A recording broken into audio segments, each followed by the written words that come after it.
My first home. There it is. Oh man, 2022 is a tough time for first-time home buyers. So in the spirit of what I try to do here on the podcast, bring you practical positivity, I'm going to assume that no matter what phase you are in this process, no clue what's going on at the very beginning, phase 1, phase 2, you're a little bit on the way, or phase 3, you're getting ready to go out there and start writing offers. No matter where you are in your home buying process, someday you will be closing on a home. So today we're going to fast forward to just a day or two before you get the keys to your new home to help you get prepared for what to expect for our favorite word in real estate, closing.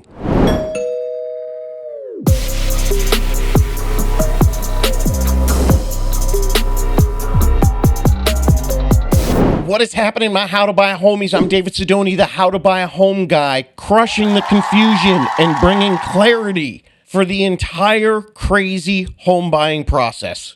We want you to be prepared, have clear understanding of what's going on, and especially for those of you out there that this is your first time buying a home. Now today we're going to jump on the Ted Lasso train of positivity. I'm going to get you ready for the moment that you've been dreaming of, getting your keys to your very own home.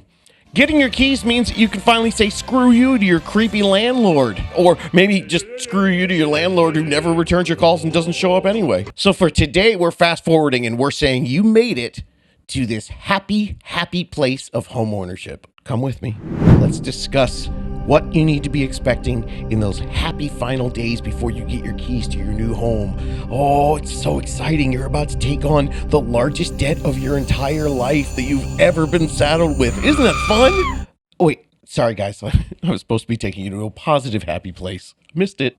Actually, I am glad that I gave you kind of the yin yang, getting you those meditation moment mixed in with a little bit of the reality, because that yin and the yang, the excitement of getting your keys, it can also be mixed in with some of the crazy things that happen in the closing. Closing days also end up being some of the most intense and stressful days in the entire process. And usually that's because the closing doesn't happen on time. I've said it in the old episode. On episode 81, I talked a little bit about this, but let me recap it real quick.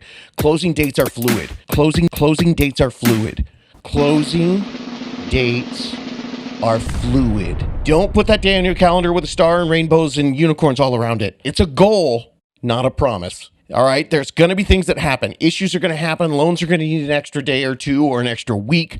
The seller's moving truck might be delayed, stuck in Boise in a tornado, or the termite tent needs to stay on for a couple extra days. And that's just a few samples of the many, many things that can happen. So you got it? Get your closing date, plan on moving in on that closing date. And if it doesn't, cool. And you can do what my clients just did just the other day. When they found out that their home did actually close on the date that it was supposed to, they met me at the home, got the keys, let their 4-year-old Jack run around in the backyard and run through a big empty house. And then they ordered pizza and they had a picnic on the floor in their new house. They didn't have their movers lined up. They didn't have painters. They didn't have, moving boxes and all kinds of people. They just had a couple days to enjoy the house and move things over slowly. If you're so tight on the purchase that you can't factor in a week of overlap between your rental place and your moving brand new place, well, if you can't cover that safety valve, then maybe you're just too tight on that purchase anyway. Closing dates are fluid. Moving on. One thing to keep in mind about the closing is that most people buying a home stretch their loan to the very top of their approval, which means there's not a lot of wiggle room for any new changes in your debt. That's going to throw off your DTI. DTI is your debt to income, and that's your debt to income ratio. And now suddenly, if you have some new debt, you might actually no longer be approved for the home loan while you're under contract trying to purchase a house. That can suck in like 50 different ways. So do not apply for a credit card. Don't get a furniture card or a loan of any kind while you're under contract. Very important. Don't purchase or agree to purchase anything. Not with your existing cash, because that might be something that your lender has that they're using to show that you can get your approval. And don't use your credit cards and jack up the amount that you have on your credit card. Don't buy furniture. That's the big one. So many people go out and buy furniture. Do not buy furniture. Do not buy appliances. I don't care. Don't buy a fridge or a washer and dryer. Wait until you close before you do that. Don't do anything beyond grocery and gas.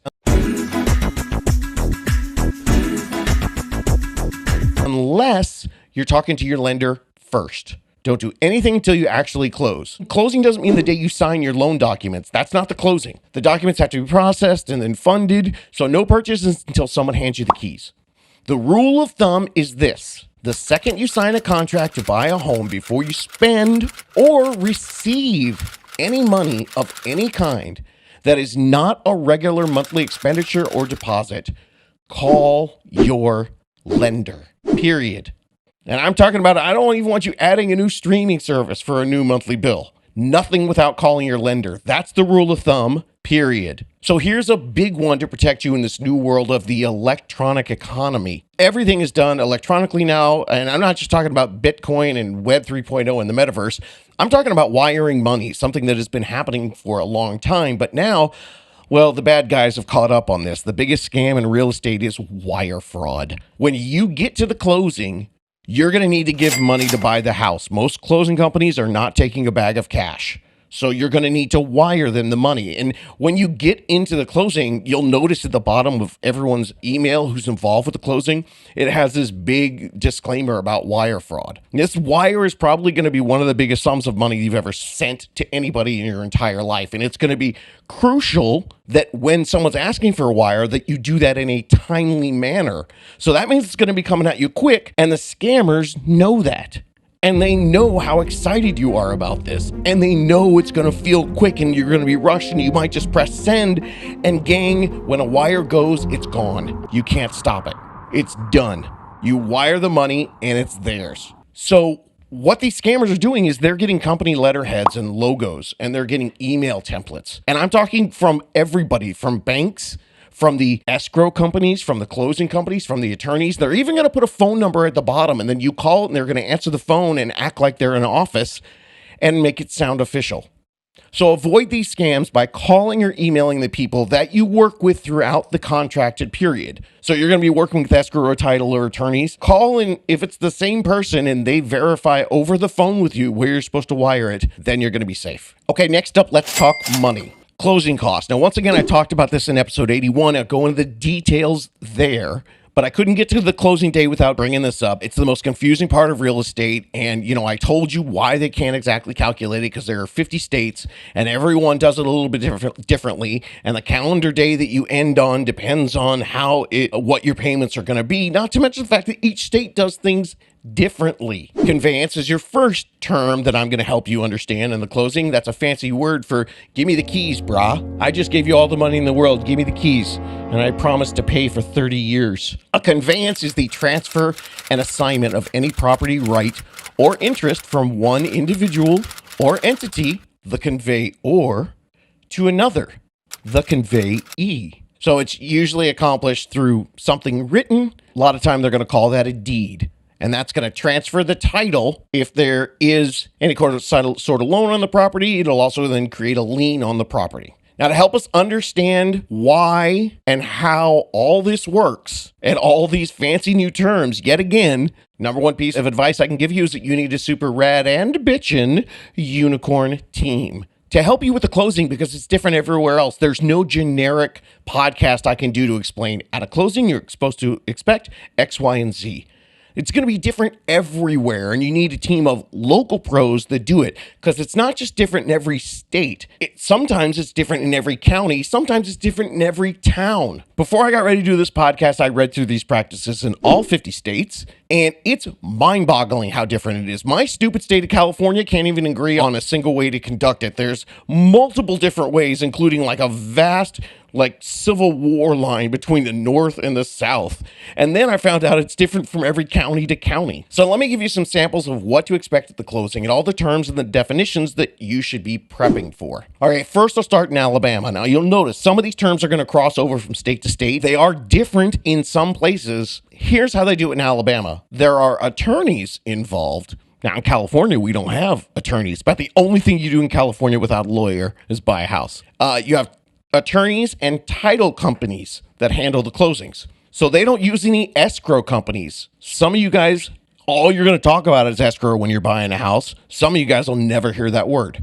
And then there's title companies. Most of you will have something involved with a title company. They're the people that make sure that the ownership chain, the people who own the home and then transferring it to the next one, they're making sure that everything is what we call a clean title. That means that it is officially owned by the people who officially purchase it, and there's not some rando claiming that the home is theirs after you just paid for it. Now in Alabama, the conveyance, remember, that's just the fancy word for Give me the house. the conveyance is also known as a general warranty deed. And that's just a legal real estate document between the seller, called the grantor, and the buyer, called the grantee. Now, that deed protects the buyer by pledging that the seller holds clear title. Robert Smith selling the house, but they're not some other Robert Smith selling the house. They're telling you, I guarantee I am this person. And there are no encumbrances or outstanding liens or mortgages against the home. In Alabama, the buyers and sellers negotiate who's going to pay the closing costs. Interesting. And they usually split them equally. That's not the same everywhere.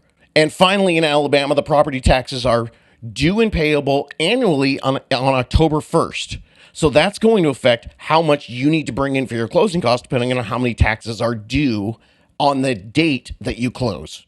Okay, now that's just one state. You want me to do all 50? I'm not, but I'll give you some other examples. Alaska. Alaska uses title companies, lenders, and private escrow companies. No lawyers. So it's a whole different ballgame there. The buyer and sellers usually split the closing costs, and the property at tax payment dates varies through the state.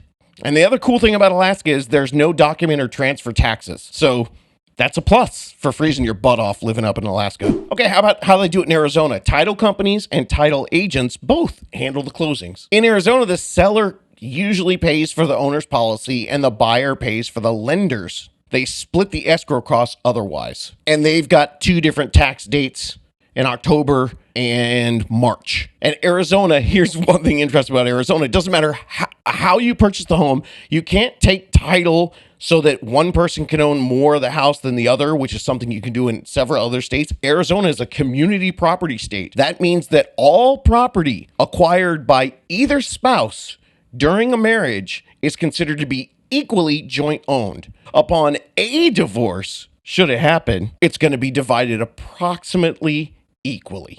How about Arkansas? In Arkansas, the agent handles the escrows and the attorneys handle the closings. Yeah, and property taxes come due 3 times a year, on the 3rd Monday in April, the 3rd Monday in July, and the 10th day of October. What the hell?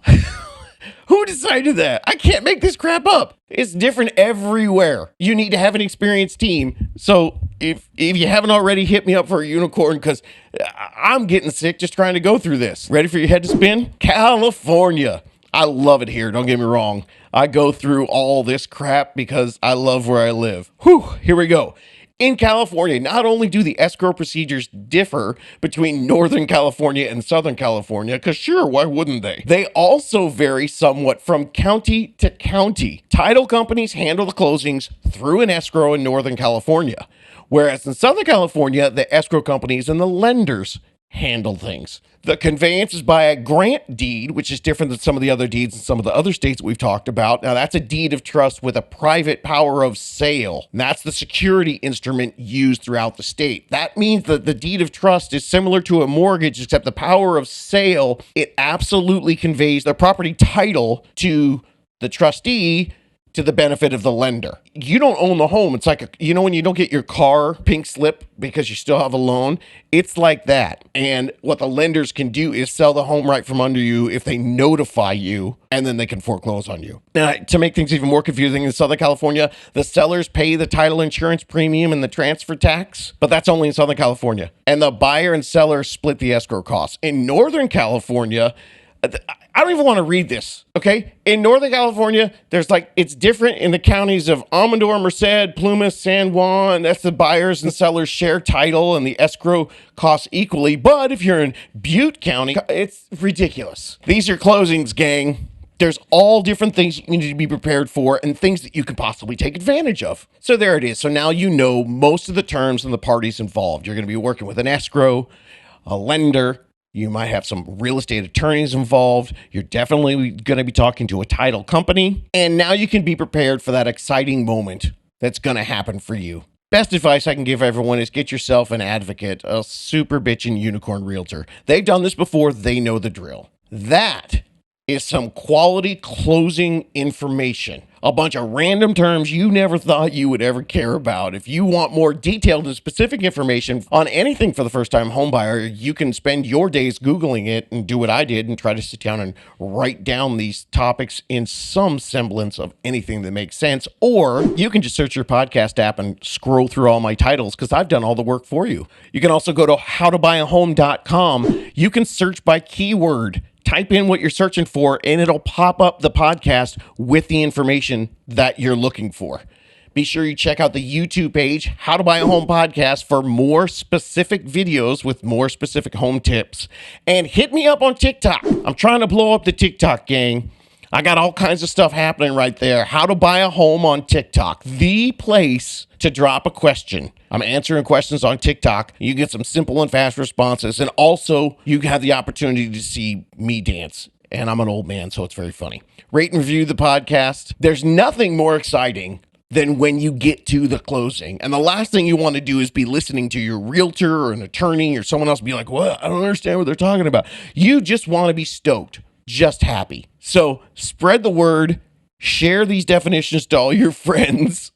Let's start the revolution, crush the confusion about buying a house, and get you to the finish line. Positive. I am a believer. This is possible, and you can do this.